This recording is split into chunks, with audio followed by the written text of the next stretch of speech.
अभी तक हमने देखा कि किस प्रकार से अमेरिका तृतीय विश्व के देशों को प्रभावित करता रहा है। इसके विषय में मैंने कई बिंदुओं में आपसे चर्चा की, कई पॉइंट्स हमने डिस्कस किए हैं और लास्ट पॉइंट जो हमने डिस्कस किया था वो इस विषय में था कि किस प्रकार से अमेरिका एक दबाव की नीति बनाकर रखता है तृतीय विश्व के देशों पर। इसका मतलब है this is policy of pressurisation, कि प्रेशर डालना थर्ड वर्ल्ड कंट्रीज पे कि America as a super power उसी की बात मानी जाए, और यदि कोई देश या कोई लीडर उसकी अमेरिका की बात नहीं मानता है तो उसे तख्ते से सत्ता से हटा के तख्ता पलट दिया जाता है सरकार का। और इसके मैंने आपको 2 एग्जाम्पल्स बताए थे कि किस प्रकार से मेक्सिको की सरकार और चिली की सरकार दोनों के साथ ये हादसे हुए कि अमेरिका की बात न मानने पर उनका तख्ता पलट दिया गया और यहाँ तक कि चिली के जो राष्ट्रपति थे उनकी हत्या भी करवा दी गई।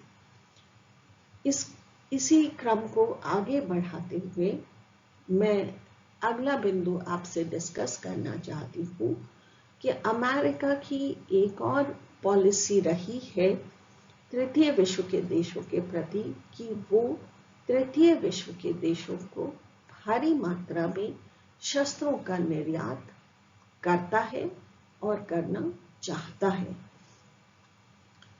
It is a policy to export arms to third world nations. तो तृतीय विश्व के अमेरिका तृतीय विश्व के देशों को हथियारों का निर्यात करता रहा है। 1950 से लेकर 1972 तक अमेरिका ने तृतीय विश्व के देशों को 8,522 यानी 8,522 करोड़ डॉलर के हथियारों का निर्यात किया है। अमेरिका ने इजराइल, सऊदी अरब, जॉर्डन, पाकिस्तान, दक्षिण अफ्रीका, दक्षिण कोरिया, कई ऐसे देश हैं जिनको हथियारों का भारी मात्रा में निर्यात किया है। इससे हमें ये पता चलता है कि अमेरिका की जो इनकम है, अमेरिका का जो आय है वो हथियारों के निर्यात से बहुत ज़्यादा होती है। अमेरिका बहुत भारी मात्रा में हथियार बनाता है और उसे तृतीय विश्व के देशों को बेचता है, जिससे कि उसकी आय इनकम बहुत ज़्यादा होती है।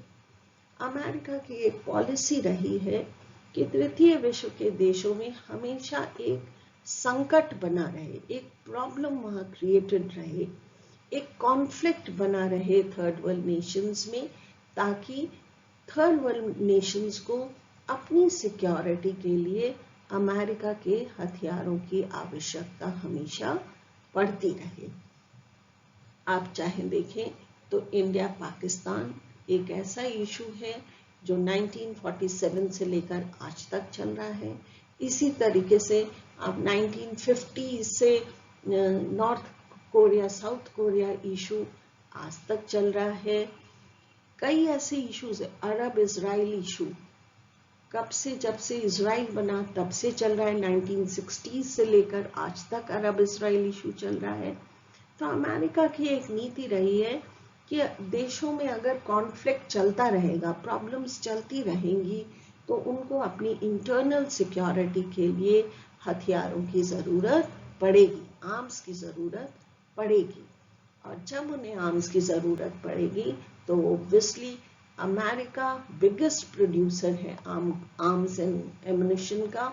तो ये देश थर्ड वर्ल्ड के जो नेशंस हैं वो भारी मात्रा से अमेरिका से ही अपने हथियार खरीदेंगे और इससे अमेरिका को इनकम होगी। तो ये एक अमेरिका की पॉलिसी रही है कि जो विकासशील देश हैं, डेवलपिंग नेशंस हैं, वो अपना जो विकास का काम है वो छोड़कर हथियारों को खरीदने में अपना जो पैसा है वो खर्च करते रहें। ये एक अमेरिका की पॉलिसी रही है। इससे अमेरिका को बहुत ज़्यादा इकोनॉमिक बेनिफिट होता है। तो ये अमेरिका इस पॉलिसी को हमेशा अपनाए रखता है। इसी प्रकार से अमेरिका की एक और पॉलिसी रही है, वो है परमाणु अप्रसार संधि, nuclear non proliferation treaty. America परमाणु क्लब को सीमित रखना चाहता है। वह नहीं चाहता कि तीसरी दुनिया के देश अपने परमाणु कार्यक्रमों को जारी रखें। वह चाहता है कि भारत और पाकिस्तान अपने परमाणु कार्यक्रमों पर रोक लगाएं। वह यह भी चाहता है कि उत्तरी कोरिया अपने परमाणु संयंत्रों को अंतर्राष्ट्रीय एजेंसियों की जांच के लिए खोल दे। और इसी के चलते अमेरिका ये भी चाहता है कि जो ईरान है वो भी अपने विषय में बताए कि उसके पास कितने परमाणु हथियार हैं। तो अमेरिका की जो न्यूक्लियर नॉन प्रोलिफरेशन ट्रीटी की पॉलिसी है, अमेरिका नहीं चाहता कि third world countries nuclear arms बनाएं या वो न्यूक्लियर पावर बन जाए। वो चाहता है कि ये जो न्यूक्लियर टेक्नोलॉजी है या न्यूक्लियर पावर है, ये अमेरिका और उसके अलाइज के पास ही होनी चाहिए। ये पावर दुनिया के थर्ड वर्ल्ड कंट्रीज को ये पावर नहीं मिलनी चाहिए। अगर थर्ड वर्ल्ड कंट्रीज को ये पावर मिल जाएगी तो वो अमेरिका के बराबर आने लग जाएंगे जहां तक सिक्योरिटी इश्यूज की बात है। तो अमेरिका ये बात नहीं चाहता है, इसलिए वो हमेशा धमकी देता रहता है थर्ड वर्ल्ड कंट्रीज को और उनको प्रेशराइज करता है कि वो अपने न्यूक्लियर आर्म्स एंड एम्यूनिशंस न बनाएं। चाहे वो इंडिया हो, चाहे वो पाकिस्तान हो, जब भी हम अपना न्यूक्लियर टेस्ट करते हैं तो अमेरिका को बहुत प्रॉब्लम होती है और वो चाहता है कि इस पर रोक लगाई जाए। तो ये एक अमेरिका की, इसी तरीके से चाहे वो नॉर्थ कोरिया हो, चाहे वो ईरान हो, चाहे वो इराक हो, अमेरिका की एक पॉलिसी रही है कि हमें बताया जाए कि इन देशों के पास कितना न्यूक्लियर आर्म्स एंड एम्यूनिशन है या ये कितने बड़े न्यूक्लियर पावर्स हैं, ताकि हम इनसे डील कर सकें। और सद्दाम हुसैन का सत्ता से गिरना एक ये वजह था कि सद्दाम हुसैन नहीं बताना चाह रहे थे कि उनके पास किस किस प्रकार के वेपन्स हैं। इसी प्रकार से जो नॉर्थ कोरिया है वो भी नहीं बताना चाहता अमेरिका की उसके पास कौन से वेपन्स हैं। तो ये एक अमेरिका की पॉलिसी रही है कि प्रेशराइज किया जाए थर्ड वर्ल्ड कंट्रीज को कि वो रिवील करें कि उनके पास वो कितने बड़े न्यूक्लियर पावर हैं।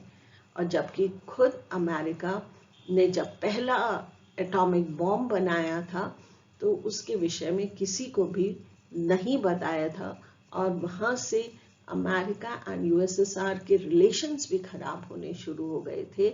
लेकिन अमेरिका थर्ड वर्ल्ड कंट्रीज के लिए चाहता है कि वो अपने न्यूक्लियर प्रोग्राम को ओपन करके अमेरिका को उनके विषय में बताएं।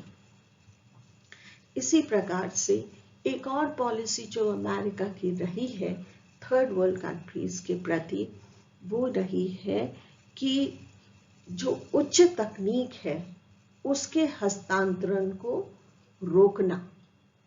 इसका मतलब है अमेरिका डजंट वांट एक्सचेंज या ट्रांसफर ऑफ टेक्नोलॉजी। उच्च तकनीकी के हस्तांतरण को रोकना, जो ट्रांसफर ऑफ टेक्नोलॉजी है उसको कर्टेल करने की बात अमेरिका हमेशा करता रहा है। विकासशील देश या थर्ड वर्ल्ड नेशंस स्वावलंबी ना बनने पाए, वो इंडिपेंडेंट ना होने पाए, वो अपने पैरों पे ना खड़े हों, इसका प्रयास अमेरिका हमेशा करता रहता है। अगर किसी कंट्री को किसी टेक्नोलॉजी की ज़रूरत है और वो अमेरिका से रिक्वेस्ट करता है कि उसको ये टेक्नोलॉजी प्रोवाइड की जाए और अमेरिका से वो लेना चाहता है वो टेक्नोलॉजी, तो बजाय अमेरिका उसे सपोर्ट करने के, अमेरिका कोशिश करता है कि उस थर्ड वर्ल्ड कंट्री को वो टेक्नोलॉजी न दी जाए, और अगर दी भी जाए तो भारी दामों पे दी जाए, और अमेरिका की सुप्रीमेसी अगर वो मानेगा वो देश, तभी उसको वो टेक्नोलॉजी मिलेगी, अन्यथा नहीं मिलेगी। चाहे वो सुपर कंप्यूटर्स की टेक्नोलॉजी हो, चाहे वो मेडिकल फील्ड की टेक्नोलॉजी हो, चाहे वो एग्रीकल्चरल फील्ड की टेक्नोलॉजी हो, या किसी इंडस्ट्रियल फील्ड की टेक्नोलॉजी हो, स्पेस टेक्नोलॉजी हो, न्यूक्लियर रिएक्टर्स की टेक्नोलॉजी हो, अमेरिका ने बहुत रिसर्च की है और उसके बाद बेहतर से बेहतर टेक्नोलॉजी उसने डेवलप की है। तो वो थर्ड वर्ल्ड कंट्रीज को ये टेक्नोलॉजी थर्ड वर्ल्ड कंट्रीज के साथ शेयर नहीं करना चाहता है, और वो चाहता है कि जब तक थर्ड वर्ल्ड कंट्री अमेरिका के इन्फ्लुएंस में ना आए, अमेरिका की बात न माने, तब तक उस थर्ड वर्ल्ड कंट्री को वो टेक्नोलॉजी न मिले। तो इस प्रकार से हमने देखा कि किस प्रकार से अमेरिका की जो पॉलिसी है थर्ड वर्ल्ड कंट्रीज के प्रति वो अलग अलग तरीके की रही है। तीसरी दुनिया के देशों में, चाहे भारत और पाकिस्तान के मध्य कश्मीर का मुद्दा हो, अथवा पश्चिमी एशिया में अरब इजराइल का संघर्ष हो, अथवा दक्षिण पूर्वी एशिया में वियतनाम का मामला हो, अमेरिका हथियार किसी न किसी रूप, अमेरिकी जो हथियार है वो किसी न किसी रूप में प्रयुक्त होते रहते हैं। तो अमेरिका इन मुद्दों को जगाए रखना चाहता है, इन मुद्दों को ज्वलंत रखना चाहता है। वो चाहता है कि ये जो इश्यूज हैं, जिनमें ये जो कॉन्फ्लिक्ट्स हैं देशों के बीच में, ये बने रहें, ताकि अमेरिका की जो इम्पोर्टेंस है वो दुनिया में बनी रहे। अमेरिका के जो हथियार हैं, जो आर्म्स एंड एम्युनिशन है, वो दुनिया में बिकते रहें। इसीलिए हम देखते हैं कि कई सालों से जो मुद्दे चले आ रहे हैं, इश्यूज चले आ रहे हैं दुनिया में, चाहे वो इंडिया पाकिस्तान हो, चाहे अरब इजराइल हो, चाहे वियतनाम इशू हो, ये इश्यूज बने रहेंगे तो अमेरिका की इम्पोर्टेंस बनी रहेगी। तो थर्ड वर्ल्ड कंट्रीज के प्रति उसका ये रवैया रहा है। तो इसके साथ ही ये लेक्चर हम यहीं पर समाप्त करते हैं, और नेक्स्ट लेक्चर में हम दूसरे टॉपिक को कंटिन्यू करेंगे। Thank you.